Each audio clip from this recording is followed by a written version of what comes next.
due respect, my lord, she was settled with 35 lakhs.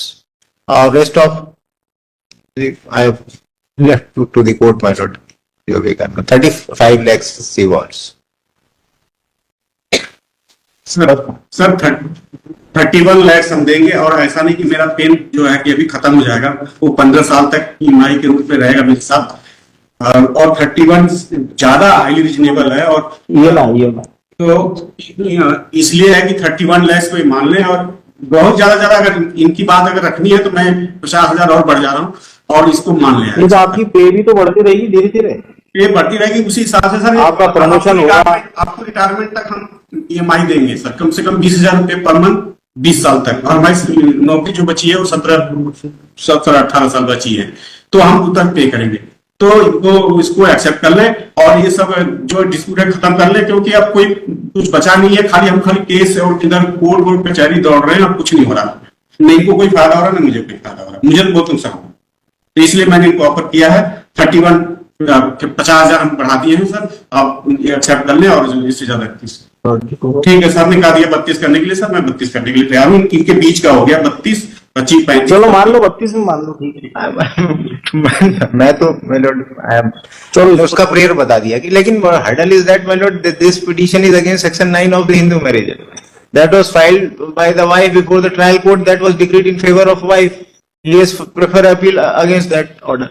और ये इन्होंने डाइवोर्स जो पिटीशन फाइल की थी, that was filed in Uttar Pradesh. उनको डाइवोर्स बिना हुए कैसे सेटलमेंट होगा? जब आपका इधर से ऑर्डर हो जाएगा तो फिर वहां पर हम लोग 13B में जब पिटीशन लगाएंगे तो 13B में लगाना पड़ेगा। हाँ, तो चूंकि आपको ऑर्डर होगा सुपर ऑर्डर हो जाएगा, सब मुकदमे निपट जाएंगे, 98B और 125B।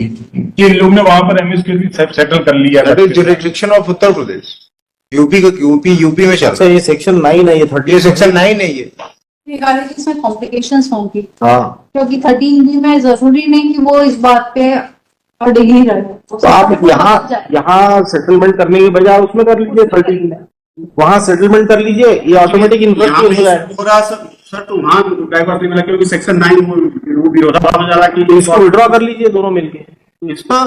इसको विड्रॉ अगर कर लेते हैं तो 13B एप्लीकेशन लगा के म्यूचुअल कंसेंट से हो जाएगा।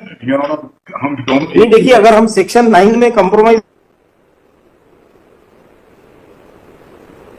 both the parties stating that we want to settle the issue for amount of इतना before the court, जहां भी केस पेंडिंग है, इसलिए हम इसको विड्रॉ करना चाहते हैं। ये ऑन रिकॉर्ड हो जाएगा, ये ऐसा हो जाएगा तो ऑन रिकॉर्ड आ जाएगा, तो फिर सब सेटल हो जाएंगे। ठीक है, इसमें लिखिए learned council for the parties submit that they would file joint application for compromise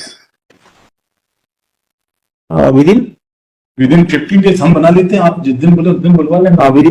within a period of 15 days along with the affidavit of both the parties. मैं कंप्लीट कर लूंगा अपने आप। Place this case in the week commencing 16th of December. My lord, 27 item 27 5 या 12 को सारे पैसे मत देना, क्योंकि दोनों बार कंसेंट लेनी होती है। सारे पैसे एक साथ मत दे, वो पैसे का ही हर्डल है, वो कैसे नहीं मत देना। लॉर्डशिप आइटम नंबर, वो यहाँ से नहीं, वो वहीं से होगा। Lordship item number 58